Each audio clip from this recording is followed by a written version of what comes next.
राखी की सफाई स्टार्ट करी, लेकिन ये नहीं पता था कि अकेले कैसे मैनेज करूँगी। हे गाइस, वेलकम टू नानू की दुनिया। अगर आपने अभी तक मेरे चैनल को सब्सक्राइब नहीं किया तो फटाफट से मेरे चैनल को सब्सक्राइब कर लो।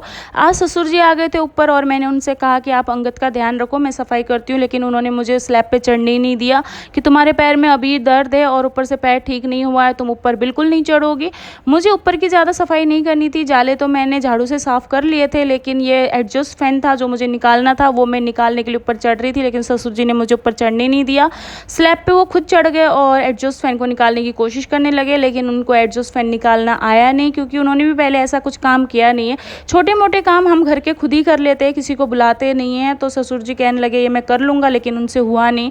मैंने भी ज़्यादा फोर्स नहीं किया, क्योंकि मुझे भी टेंशन हो रही थी, वो ऊपर चढ़े होते कहीं उनका पैर स्लिप ना हो जाए, इसलिए डर तो लगता ही है जब आपके बड़े कुछ ऐसा काम करते हैं। इसलिए तो मैंने कहा आप नीचे उतर जाओ, कोई बात नहीं, जब अंगद के पापा आ जाएंगे वो कर देंगे इसकी सफाई, आप बस नीचे उतर जाओ। तो वो नीचे उतर गए थे। आप अगर घर का अपने काम छेड़ रहे हो किसी भी तरीके का, तो कोशिश करिए आपके पास कोई हेल्प के लिए हो, एटलीस्ट बच्चा देखने के लिए तो आपके पास कोई हो। क्योंकि अंगद की दादी ने बोला था अंगद को छोड़ दे, लेकिन उस टाइम पे अंगद नीचे जा नहीं रहा था अपने बाबा को देख के। उसके बाद अंगद की दादी बाहर चली गई थी अपने काम से और अंगद ने घर में तूफान मचा दिया था। घर इतना ज़्यादा फैला हुआ था और साथ में बच्चा भी परेशान कर रहा था, वो हर चीज़ देख रहा था, ये क्या है ये क्या। और डर लगता है जब डस्ट उड़ रही होती तो बच्चे को इन्फेक्शन ना हो जाए, इसलिए उसको भी सेफ रखना ज़रूरी होता है। तो मैंने अंदर बिठाया था, लेकिन वो अंदर बैठ नहीं रहा था, कह रहा था मुझे भी सफाई करनी है।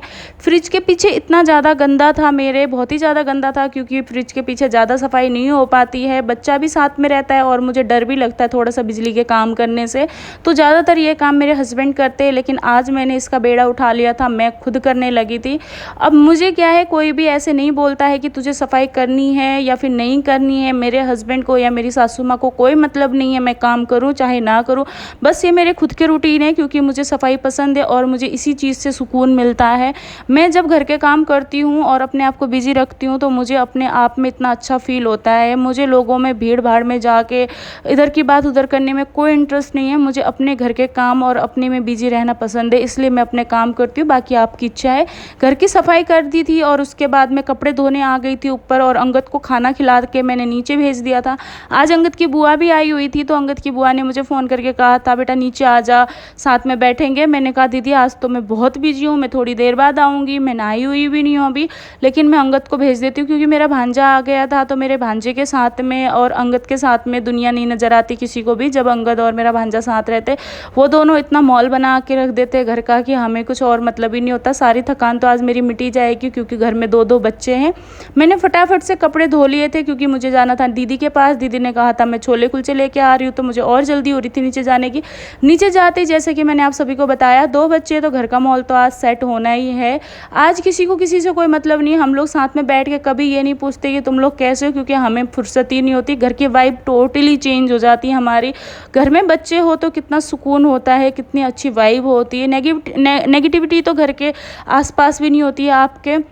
मेरी ननद भी बैठी हुई थी और हम लोगों ने खा लिए थे छोले कुलचे, और उसके बाद हमारा खाना पीना होने के बाद तो बस इनके साथ ही टाइम बिताना था। लेकिन शाम को जाना था मुझे अपनी दादी सास को लेके मार्केट, उनको कुछ सामान देखना था इसलिए, और वो ज़्यादा चल नहीं पाती हैं इसलिए, और घर के पास में जाना था। तो मैंने कहा चलो मैं लेके चलती हूँ आपको। मैं रेडी हो गई थी, अंगद को सुला दिया था और अभी 4 साढ़े 4 बज चुके थे और मुझे डिनर की तैयारी भी करनी थी।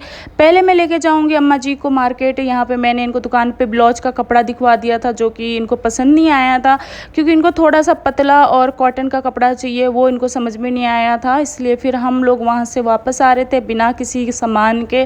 कोई बात नहीं, ज़्यादा दूर नहीं गए थे तो ज़्यादा टेंशन नहीं थी, घर के बाहर ही थे हम लोग। तो फिर भैया भी अपने जानकारी है जिनकी दुकान पे हम गए थे, कोई टेंशन वाली बात थी नहीं। अम्मा जी को लेके घर आ गई थी। अम्मा जी बहुत आराम आराम से चलती है, तो उनका बहुत ध्यान रखना पड़ता है। वैसे तो अम्मा जी बहुत इंडिपेंडेंट है। घर आने के बाद मैं चली गई थी अंगद को ढूंढने। अंगद गया था अपने बाबा के साथ घूमने, और ज़्यादा देर तक वो बाहर जाता तो मुझे थोड़ी सी टेंशन होने लग जाती है। लेकिन मुझे अंगद तो नहीं मिला, लेकिन मैं वहाँ पे से पनीर लेके घर आ गई। मैं किसी काम के लिए गई थी और कोई और काम करके आ गई। घर आई, फटाफट से आटा लगाया, सब्जी बनाई, क्योंकि मुझे खाना भी करना था। आज दिन में हमने छोले कुलचे खाए थे, तो मैं सोच रही थी जल्दी से खाना बना लूँ कोई अच्छा सा।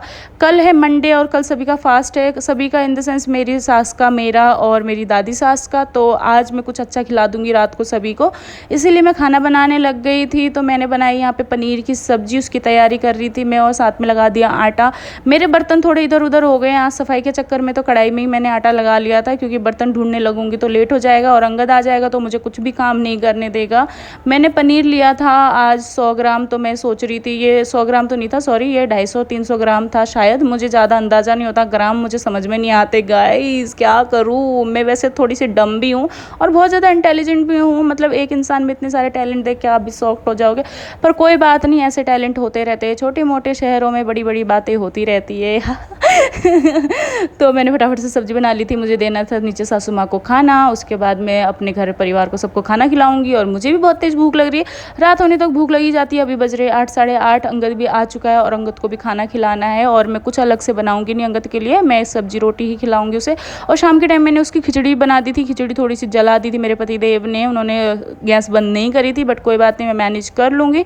यही सुकून है मेरा, यही काम में मुझे अच्छा लगता है करना, मेरे ऊपर किसी का जोर ज़बरदस्ती नहीं है, मुझे ये काम पसंद है इसलिए मैं करती हूँ। और हाँ, मैं थक तो जाती हूँ बट कोई बात नहीं यार, क्या कर सकते हैं, थकान तो होती है, इंसान हूँ मैं भी, मेरे शरीर भी थक जाता है। और बच्चा इतना थकाता है, मुझे नहीं लगता मैं 10 घर के काम कर लूँगी, लेकिन मैं बच्चा नहीं देख सकती भाई, बहुत थक जाती हूँ मैं बच्चे के साथ, पागल कर देता हूँ मुझे।